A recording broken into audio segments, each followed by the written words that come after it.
tiram a riqueza do chão, do solo. Enfim, é, grosso modo assim. E digo isto porquê? Digo isto porque, e disso recorro de alguns gráficos que tenho ali, eu já vou passar para aquele portátil só para não precisar do gráfico, para a gente compreender o que é que quer dizer.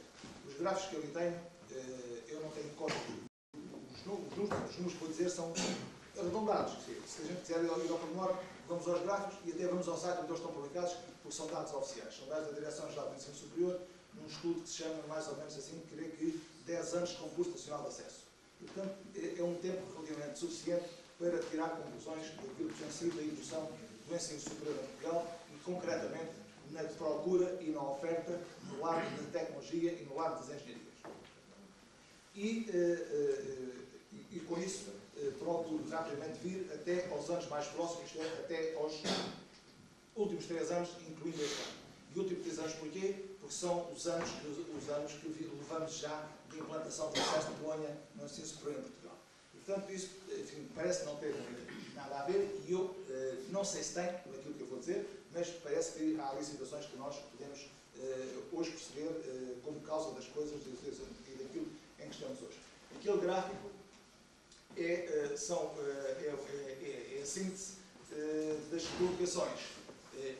Colocações por distrito do continente, colocações de alunos e origem dos seus alunos. Se nós olharmos além, aquilo que está amarelo, digamos, são os alunos oriundos do próprio distrito colocados nesse distrito, que é a diagonal, que é uma matriz. Na horizontal são os alunos oriundos de Faro para onde eles vão, e na vertical ao meio são os alunos que vêm para Faro. Isto é, todos, não estão só as engenharias, são todos do ensino superior. Tenho dados só para as engenharias que nós depois podemos destacar. O que é que eu quero dizer com aquilo? Se olharmos, se o Nuno fizer o favor de... Como é que isto funciona? É só carregar aí. É. E apontar. Não, para apontar onde quer apontar, no meio. No meio? Mas não chega à coluna que está no fim.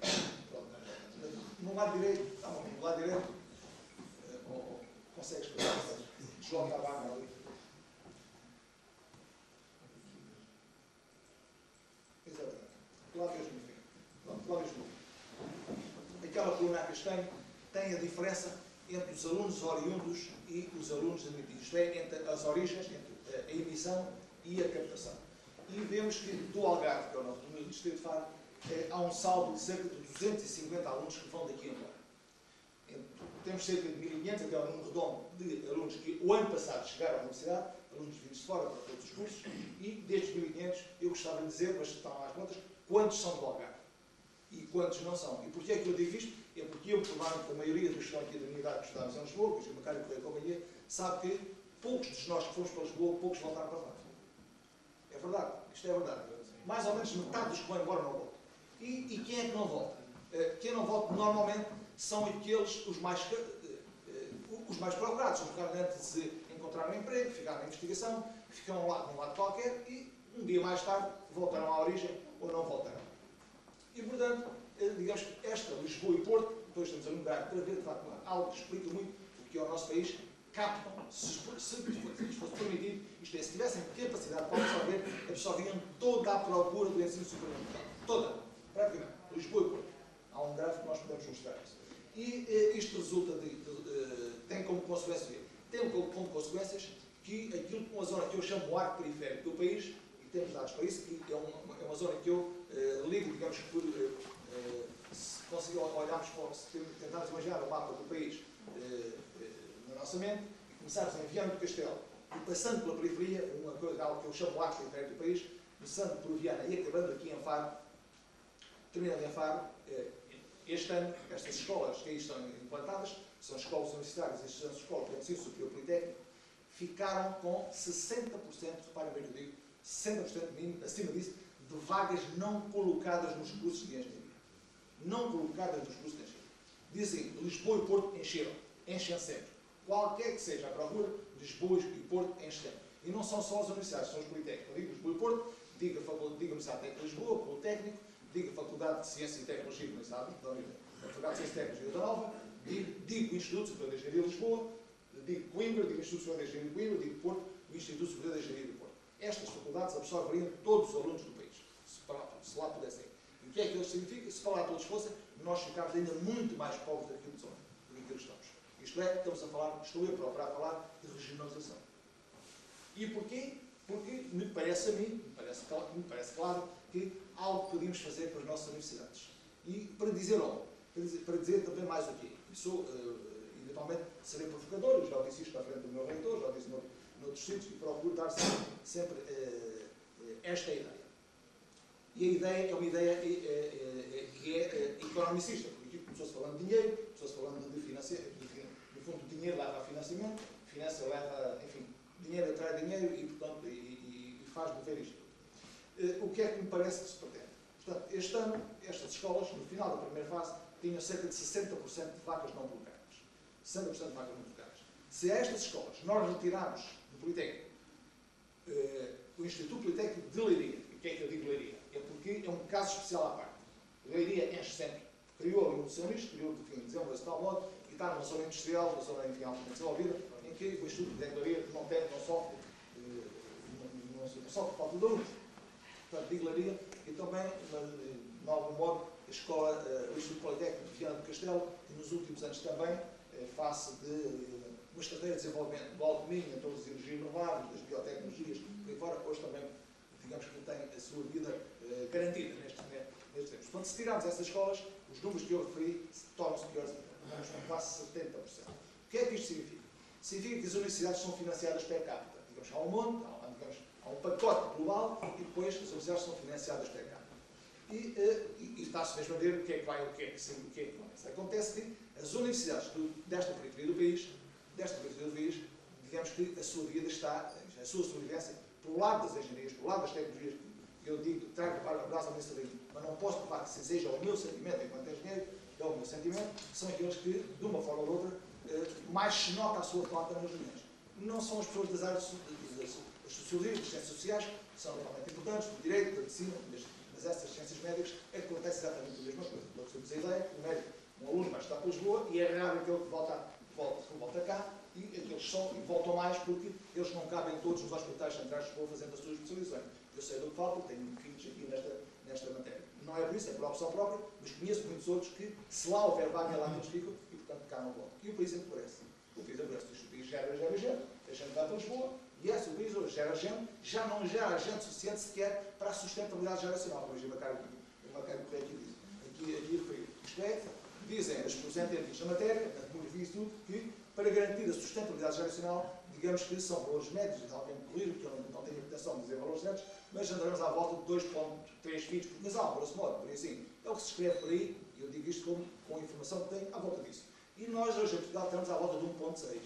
Isto é, estamos muito, se não fosse o aporte dos imigrantes, não fosse esta gente, as nossas terras, o interior, caminhava rapidamente para o deserto, estava desertificado. O Algarve, felizmente, safa-se um pouquinho, questões naturais, o clima, por uma série de razões. Mas o resto do país está assim. Para retomar então o fio do raciocínio, para dizer o quê? Para dizer que, com esta situação, e entroncado no processo de Bolonha, que é explicado aqui por dentro, mais é por nós, o que é o processo de Bolonha, o que é que se tem com ele, portanto, significa isto, estas universidades do interior do país vão definhar ou estão definindo por falta de financiamento. Então, a universidade torna-se menos atrativa, menos capacidade de fixar alunos, menos capacidade de atrair alunos para estes alunos. Nas áreas das ciências sociais estão cheias, a nossa universidade encheu em todos os cursos de ciências sociais. No final da primeira fase, todos ficaram cheios, das áreas por aí fora, todos. A saúde, e só eles nas tecnologias já ficaram assim. A minha escola, que é o Instituto de Engenharia, foi responsável por 70% das vagas não colocadas na universidade. Primeiro ano, nunca aconteceu isto. E dá 2 anos para cá, digamos que a procura das engenharias veio por aí abaixo. O que é que significa? Veio por aí abaixo. O que é que significa? Voltemos então a Lisboa e Porto. As colocações começam por a nota mais alta, portanto, digamos que começa por 100%, pelos 20 alunos, e vence por aí abaixo até colocar o último, que é a última vaga. O que é que sobra? Os que sobram são normalmente os que vão alimentar as outras universidades. São os que sobram. Porque as primeiras opções, as primeiras escolhas são muito poucas. 30% a 40% das vagas são primeiras opções. É a gente daqui que escolhe um curso daqui. Muito pouquinhos. E depois, qual é o problema que temos? O problema que temos, já hoje Macário referiu, e eu referi num outro contexto, e eu volto a referir. O problema que temos é que é mais barato os estudantes estarem. é mais barato globalmente, ou pelo menos ao mesmo preço do que está em Faro, está em Évora, está em Braga. É praticamente, é mais barato, no mínimo, é o mesmo. No mínimo, anda ela por ela. O que é que isto quer dizer? Quer dizer, bom, então tens a Universidade do Algarve, portanto podíamos captar todos os estudantes do Algarve. Mas não é assim. Só pelo facto este preço os pais suportam de manter um estudante no ensino superior aqui na nossa universidade, ele só é compensador para um aluno que mora entre Olhão e Valé. E eu explico porquê. Tem a ver com a nossa infraestrutura, tem a ver com a nossa rede, tem a ver com o nosso ordenamento. Daí aquilo que eu dizia se enquadra no tema que é a competitividade territorial. Nós não temos uma rede de transporte, não temos uma rede estrutural, não temos uma rede de organização.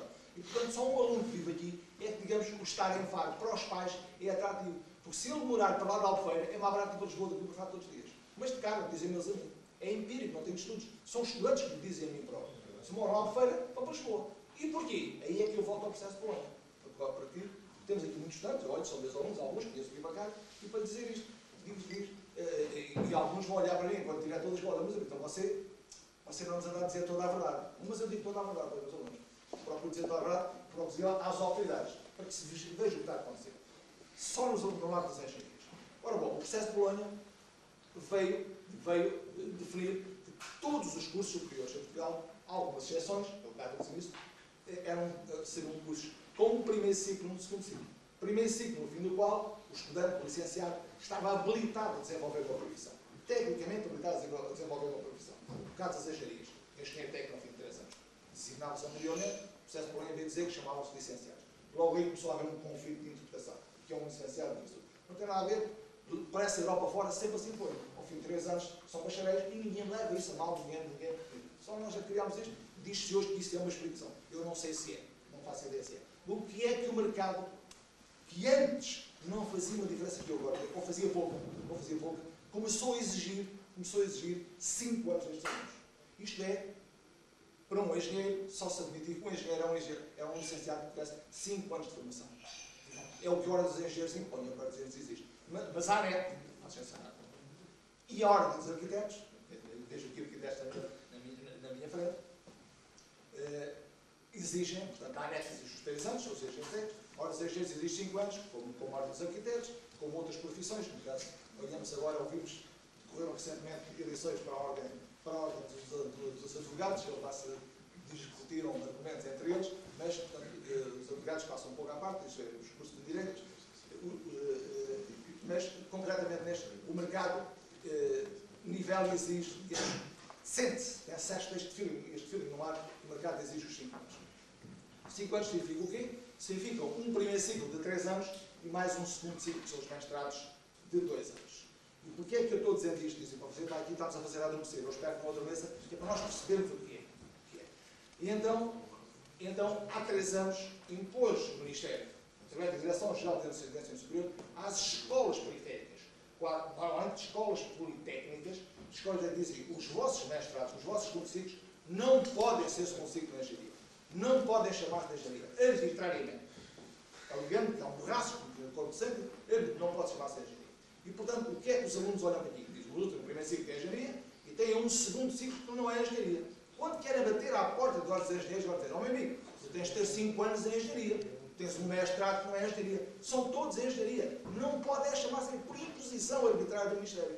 Comigo, diretor do curso, em agosto, alguns, a 20 de agosto, o meu reitor chamou-me, tinha o nosso mestrado em proposta, o reitor chamou, olha, venha cá correr, porque passas isto. O seu diretor-geral diz que se quiser o seu mestrado aprovado, tem que aceitar este nome que ele está a propor.